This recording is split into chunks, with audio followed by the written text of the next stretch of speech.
Coug's house. Ugly wins still count as wins. Houston just got 19 of them in Big 12 play.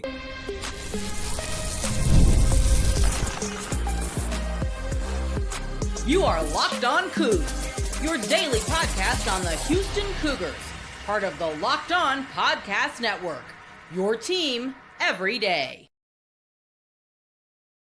Welcome to Locked On Coogs, daily podcast about your Houston Cougars. I'm your host, Houston-born teacher and coach Parker Ainsworth. And whether you're a Houston fan or just a hater who came to step by, thank you for making Locked On Coogs your first, in this case, maybe last listen of the day, although we just crossed midnight, so it might technically be the first listen of the day. We're here for Cougars After Dark, kind of, as Houston just beat Baylor in Waco 65-61. Ugly win. Hats off to a lot of competitive basketball to beat up Baylor team, but Houston comes out on top. Offensively, the load was carried by LJ Cryer in the biggest of ways. All kinds of fun stuff to get into in this one. Tell me your reaction in the chat down below, or if you listen to this after the fact on audio platforms, tell us wherever you're getting this podcast in a review what you think of going 19-1 in Big 12 play, second year in the conference. All kinds of fun stuff in this one as Houston wraps up the regular season. All kinds of chaos to cleaning up balloons and stuff around here in Waco, but that's all good. Now, I think there's a lot of reasons people are like cautiously optimistic after this one. I have to say, in person, there was moments I looked around like, how are we winning this game? It just felt like things were not going the Houston Cougars' way, and they managed to get a win anyway. And sometimes that's what it takes, going any way possible. However you get it done is just how you get it done. And I want to, and listen to Kelvin speak post-game. It was interesting because he commented that, like, generally speaking, road wins in this conference will always look road teams will always look ugly.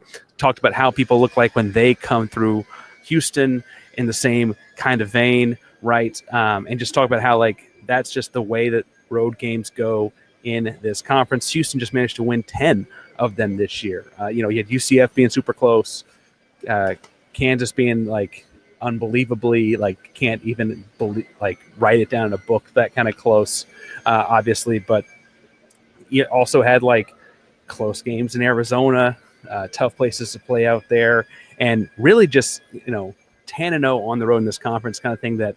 His first words were unbelievable, and I think that's the best way to put it. It's just like unbelievable that this team got out of it. Comments coming in here talking about the game itself. Kenneth comments, and Kenneth's a long-time listener. Appreciate you coming back, Kenneth. That Sharp needs a really nice rest before he gets to the NCAAs. Poor guy must feel like he won 15 rounds of Mike Tyson. He throws his body around like no other, right? Like, that's always a thing. I thought it was interesting in this one that he seemed very intentional about the way he was throwing his body around with VJ Edgecombe as the star-studded future pro prospect, right? He got that assignment, and his clear goal was to be hyper physical with that guy. Drew a flagrant foul on him, being that kind of physical with him. Clearly frustrated him as well. It did take a toll on his body, and I got to be honest, I'm really happy Houston. They had this locked up before the game, right? But that they get a double bye in the Big 12 tournament, so they'll play. I think it's TCU, Colorado. The winner of that game plays. West Virginia, and then Houston plays the winner of those three teams. So theoretically, right, Houston will probably play West Virginia if everything is chalk, but they get a couple rounds off before it happens. And whatever you think about the Big 12 tournament, having a couple rounds off is a big-time reward for a team that plays like this and gets to 19-1. 19-1 sounds silly. Like, it just sounds ridiculous. I'm sitting here saying they went 19-1 in conference, but they went 19-1 and got here, and the team that plays like this and gets 19-1 deserves that break. So obviously Sharp, kind of trying to goat some of those headshot fouls. Put his nose in there and took it on the chin. I don't mean to say there wasn't any contact, but he sticks his face in there, understanding what could potentially happen, and took it, got up, played the next play, got his 4 fouls, and it didn't seem to bother him one bit, especially when he gets in the way of a guy like Edgecombe. Edgecombe had 23. I don't mean to say that he slowed him down, but that guy's a top 5 pick. Sounds like on Twitter that the the announcers were like really letting you know he's a top 5 pick, and he is, right? But it was interesting to see how that unfolded and how that mind game kind of thing where Emanuel Sharp's a junior. He's playing hyper physical, going back and forth, right? Elevated the physicality of this game for sure. We've reacted long enough, though, without talking about one LJ Cryer. LJ had homecoming, boo birds every time he touched the ball. Honestly, they came out the gate to warm up. He leads the team out here for warm-ups, and the boo birds hit like right away. It was pretty crazy. And he mentioned it after the game, but I think it was very clear in the way he played. 6 of 9 from 3. He had a couple rebounds as well, which you don't ever see him get. He had a block somewhere in there. I guess it was kind of a steal block, a low block. That is all to say that the Boo Bird seemed to elevate LJ Cryer. He came in focused. His last regular season game in his college basketball career, right, happening in Waco, is kind of poetic. I think it's worth mentioning, too, that Jawan Roberts' last regular season college basketball game in his college career happens and probably about as close to Division I venue as you get to Killeen, Texas, where he played his high school ball, but that's neither here nor there. All kinds of chaos surrounding this team and program. I tweeted it out after the game, but Houston, with the win tonight, has not trailed at the end of regulation since the first week of November, right? Truly just incredible run from an incredible program. It takes LJ Cryer tonight. LJ Cryer had 28, those kind of games. It takes Milos Uzan against Texas Tech. It takes Jawan Roberts against UCF. It takes Malik Wilson against Kansas. It takes every kind of one of those efforts to get to that point. But man, oh man, just an incredible effort to see in person and see on floor against Baylor, especially when you factor in, like, they didn't have anything to play for. Number 1 seed in the Big 12 tournament was locked up. For all intents and purposes, they probably have a number 1 seed at some regional in the NCAA tournament wrapped up. Kids running across the floor. That's that noise is. Gotta love kids. Really, just to come out with that kind of a gutsy, hyper physical performance when, again, like, they didn't need it. They just wanted it. They wanted 19 wins. They wanted 19-1. They want every game they step on the floor to play. I want to talk about some of the second segment. 19 wins is truly, like, you can't replicate it. Kind of spectacular, right? And LJ Cryer's big-time performance in this one's big. I thought it was interesting. They started off the game trying to get Jawan Roberts in the high-low action. They would pin down off a high screen a roll to send JoJo Tugler low, pop Jawan to the nail.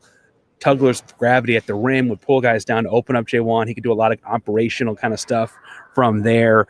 They would then kind of get into some weave action in the second half, where they're going back and forth across three-point line before ultimately kind of finding mismatches, kind of mismatch hunted that second half.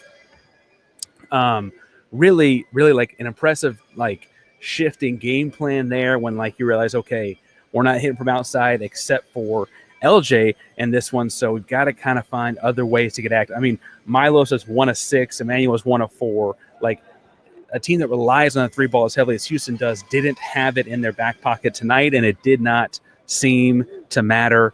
They found other ways to get to the rim. It was very clear in the second half that their goal was to get into the lane and get free throws, get shots at the rim, find ways to get ball up on the glass, to get putbacks and stuff like that. Because outside Norchad Omier, Houston really dominated the glass. And so Norchad, we talked about it since he was at Miami and we had to play the Sweet 16 a few years ago. That guy plays the same kind of Houston Cougar level intensity on the glass.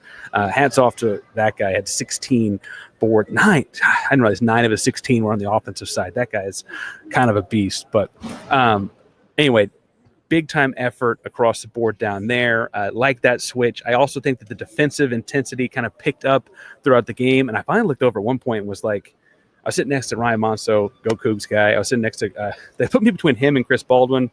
And both those guys are nothing but kind to me. I like both those guys. But I don't know that they necessarily like each other. I don't know. Maybe they do, and they're just playing it off on Twitter. But a little awkward at times.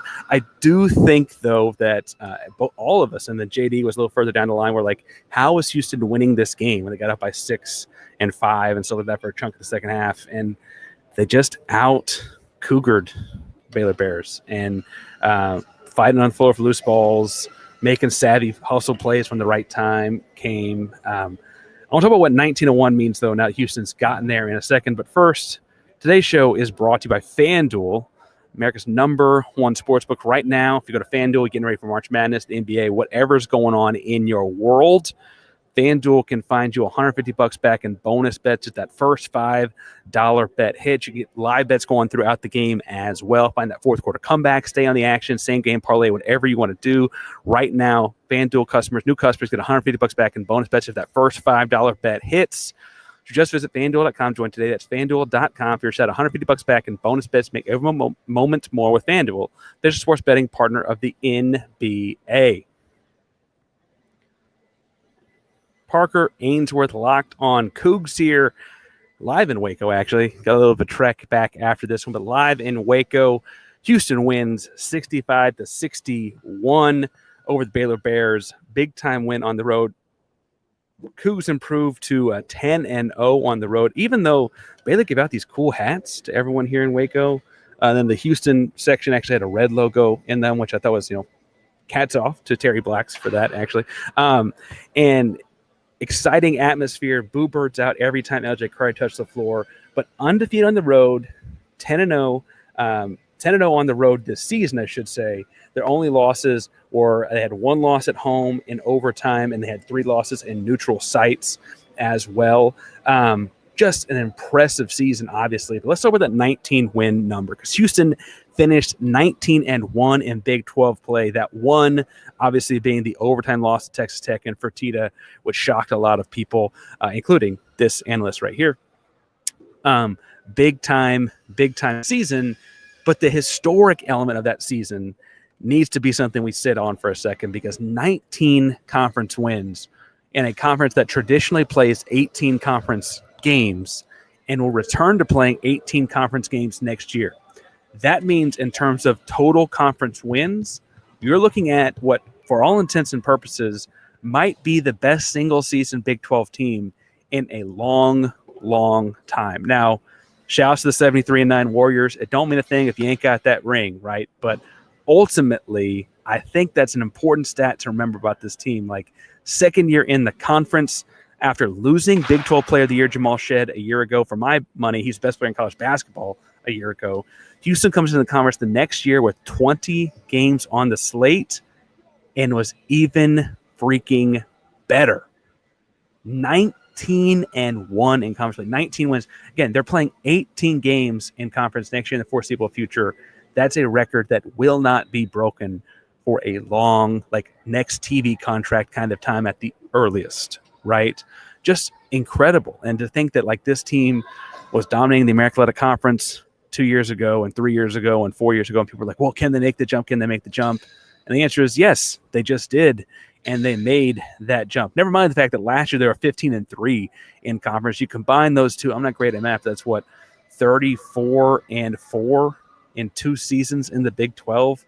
That is just ridiculous. Again, that's also probably a 2-year stretch that will not be for all into. I mean, I guess you could theoretically win more than 34 in the 36-game 2-year window, maybe, but we haven't even seen what Houston does next year in building on this and all of that. The 19 wins in this season is just we're going to get through March, have a fun March. I'm hoping to see you all in San Antonio for that one as well. I hope that's where we end the season. Come down, that's on Monday night. Before we get too far ahead of ourselves, let's sit on the fact that Houston just won what will be a long-standing record, 19 Big 12 regular season contests. At a moment where I'd argue that, the SEC is having a great year, but as far as the last 10-year span has gone, can you imagine any conference has any conference had a better last 10 years than the Big 12? And Houston walked in the trap and took over the trap, just stole everyone's lunch money. Just incredible. I got people talking here about the Big 12 tournament. Sammy says, play the bench guys, new guys in the conference tournament. Houston shouldn't have a problem with West Virginia. That's probably true. All kinds of different thoughts on the Big 12 tournament. And I will say, I would echo things like what Sammy here about, hey, the biggest thing about the Big 12 tournament is maybe win that first game and then come out of it healthy, let the seeds fall where they may. I would double down on that in a year like this where you have the 1 seed will probably be Auburn, even though they lost today. The 2 seed will probably be Duke overall. And then seeds the 3rd 1 seed, the 4th 1 seed through this top couple 2 seeds are all kind of interchangeable as far as their standings go. you're probably, I mean, if you're the third seed, number 3 overall, Houston, number 1 in the, let's say, Midwest region, you're probably playing a Tennessee team as your 2 seed. If you're the, top end number 2 seed, you're probably playing an Alabama or a Tennessee or a Florida as your 1 seed. That interchangeability there, I think it makes it feel like you even more so should be focused on coming out healthy. Terrence fell down at one point today. Emanuel took a couple shots to the head today. Like, that's how this team plays. You don't want them to play in a way that they don't play. But ultimately, I'm telling you right now, not what this team is going to do. They're going to play hard to the final whistle. Whoever's suiting up and is in uniform is going to play, and they're going to play starter minutes. That's just not in the DNA of this team. And to Kelvin's credit, he's built this culture on you always compete for every single thing. It would be, to his credit, as he said, disingenuous to do anything else. And I totally get where he's coming from on that. I don't know if I'd have the stomach to do it. I might say, hey, Emanuel, you hurt your ankle again? Let's take a seat, brother. I don't know. Right? I don't know. Were a couple scary moments like that in this one against Baylor. And I felt like when Terrence went down, I was holding that calf area. I was like, man, he didn't even have to play in this game. This doesn't do anything for Houston besides get to the 19-win mark, right? And he came back. He played. He was fine. But, like, man, oh, man. Other concerns I've seen pop up here are talking about the Houston offense going stagnant. For what it's worth, Houston did have some turnovers, entering the ball in the high post and stuff like that. I think that the offense looked worse, though, in the second half of this game, even though it shot a higher percentage because of how slow Houston plays. You didn't see a whole lot of made baskets, right? And so when you don't see a whole lot of made baskets, it's easy to think that the offense is not any good. But when they have possessions that are 45 seconds because they get a shot, get the offense rebound, spend a full shot clock again, etc., it's not really bad offense. It's just they missed a shot, and so it took extra time, right? Like, this team did finish the game with 10 offensive rebounds. And for my money, I think that speaks to good offense. Houston finished the game shooting just 44% from the field. You can't have a good shooting night every single night, but bad product does not mean bad process, right? And I think that's where I watched the second half. Like, they were getting to the rim. They were getting to the foul line. They were getting, good looks at the rim, good looks from 3 that they normally hit and stuff like that. They just didn't fall. They had to find a way to win anyway, right? Points in the paint, Houston gets 20 points in the paint, which you think is a big deal to realize that Baylor has 20 of their own. That's primarily Edgecombe and Norchad Omier. Edgecombe on some breakaways and then Omier on putbacks, obviously. But I do think that that overall, I just got a comment. Can't quite tell what's being said there from Matt there. Just kind of elaborate a little bit. But I do think on the whole here, right, you've got a strong offensive second half, considering how poorly they were shooting the basketball.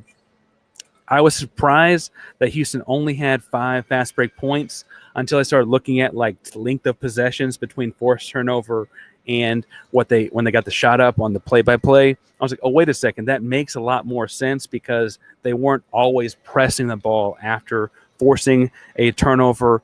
They only forced 19 technically, but they had a bunch of forced bad shots that don't go down as turnovers but feel like turnover.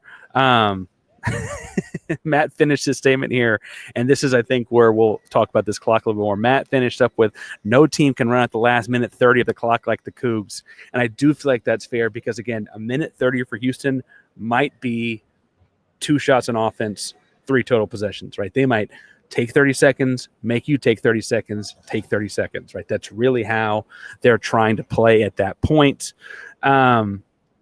Anyway, fun night of basketball in Houston, even though it was really, really ugly. I want to talk a little bit about my man Malik because I feel like Malik's going to get undersold in this game because he had 1 or 2 moments at the end that maybe weren't so great. But I also think he kind of had moments that kept Houston in the game. But before we get too far, I do remind you that today's show is brought to you by Nissan and the Nissan Armada. The Nissan Armada Team of the Week is brought to you by our friends at Nissan. And all the Locked On college basketball experts vote on this. It's not just me, I promise. They vote for a team that stands apart from all the others, and these guys got to showcase strength and power and all that kind of Armada type of stuff, and the Houston Cougars are that team of the week. Essentially in the Big 12, they are now 34-4 in conference games, winning the regular season title by multiple games in both seasons. No team in college basketball embodies that rugged Armada spirit like Kelvin Sampson's squad. Houston's tenacious defense leads the nation in fewest points allowed per game for a second straight season. When it comes to the Eastern Armada, they say go forth and conquer, and that's exactly what the Houston Cougars have done here in the Big 12. It's clear that a team of the week is ready to conquer the road ahead with confidence, just like you with Nissan Armada or any of Nissan's outstanding vehicles. Take the Nissan Armada Rogue or Pathfinder and go find your next big adventure. Visit shop at nissanusa.com. Park Ranger Locked On Coogs here, and I want to talk a little bit about Malik Wilson in this game. There was a stretch he came in early in the game, and his energy, I think, was really, really understated. I got some notes here on this, but when he stepped in the game late in the first half, right, he came in right away. He hits a midi, he gets a steal. Next possession on offense, he gets a downhill kick out to Emanuel. A couple possessions later, he has a block that goes off of he blocks the shot low. It goes off of a Baylor player's thigh and out of bounds. Houston ball comes back. A few possessions later, he forces his jump ball. He has a couple of key assists. He only got credit for one because I guess Emanuel Sharp dribbled too many times. The one that I thought was another assist as well. But those kinds of do the right thing plays from Malik are becoming more and more commonplace. And I feel like it's kind of an undersold element of this team. He's a great guy to root for. Hard to imagine a better guy to root for, honestly. But it's awesome that he's having those kinds of moments, especially in his role off of the bench. And I see people chiming in about who else had a rough night. I'm not going to talk about other guys in rough nights by name. He just won the conference, 19 games. I don't want to go too far. Plenty of time to be negative. I will say that having Malik come in and be such a great positive, especially in the second half of this game, really, really important aspect of how this team finds a way to win. It feels like every game, you have Juwan Arbors does Juwan things, LJ Cryer does LJ things, but someone ends up becoming that X factor type of guy that does stuff right. Tonight, Milos was not shooting well and had a technical, so he did some things right, but it's hard to call that guy the X factor. Emanuel didn't score the first 25 minutes. While he had some clutch plays down the stretch and played some great defense when it counted, it's hard to call that guy the X factor. But Malik had that moment, and I think that's where I want to stay positive with what's happening with this guy and with what he did in this one. Really, really big time game out of him in that instance. I also think I didn't realize that JVR played just 11 minutes. Honestly, when I wrote this part down for myself, then the final stats came out after the game. I feel like JVR's minutes were important and integral to the toughness and physicality down low. No one had a bunch of fouls. He had 3 as far as the big guys go. But when you got Norchad Omier on this side, having a bunch of different types of bodies to throw at him felt significant. Francis played a big role in that. And then Jonathan got to the point that I'm probably going to wrap here on. And if you did not see the game live or you turned off early, J1 Roberts ended up at the foul line at the end of the game in a weird kind of way. I would argue he actually played pretty well. It's probably where I disagree with Jonathan here, but he had some bad turnovers, uncharacteristic turnovers, right? But on the whole, what I was getting at is down the stretch, you had they run their press break. They put in a new press break in the second half of this game that I think worked pretty well. I'm going to get some diagrams out and talk about it this week, I'm sure, before the Big 12 tournament. But they basically lined up all on the left side of the floor, and they'd break across the floor one after the other, kind of cutting through for the ball. And ultimately, having cleared out the floor, right, Houston got the ball into LJ Cryer in a very Baylor needs to foul situation. And while the ball is in the air, Baylor hauled off and really fouled Roberts. And Scott Drew is pumped that Roberts has to go shoot the free throws. Kelvin's, erratic that should have been an intentional foul because the ball was not in play yet. And thus, as the ball is not in play, you foul a guy away from the ball while the ball's not in play. It's supposed to be intentional. You get 2 shots and the ball. They did not give Houston the intentional foul. I didn't hear the play-by-play on TV, but I'm sure there was some explanation as to why they didn't. But it did not make sense in the stadium. I can tell that much right now. And Scott Drew is elated that Houston up 2 has Roberts at the line. people going crazy with cupcakes in the stands because if Houston misses 2 second-half free throws with the student section there, I guess they get a bunch of cupcakes or something. They got these nice hats. How much stuff can they get, right? But anyway, Roberts walks to the line, cool, calm, confident, knocks on the first one, looks at the Houston bench, knocked on the second one, game.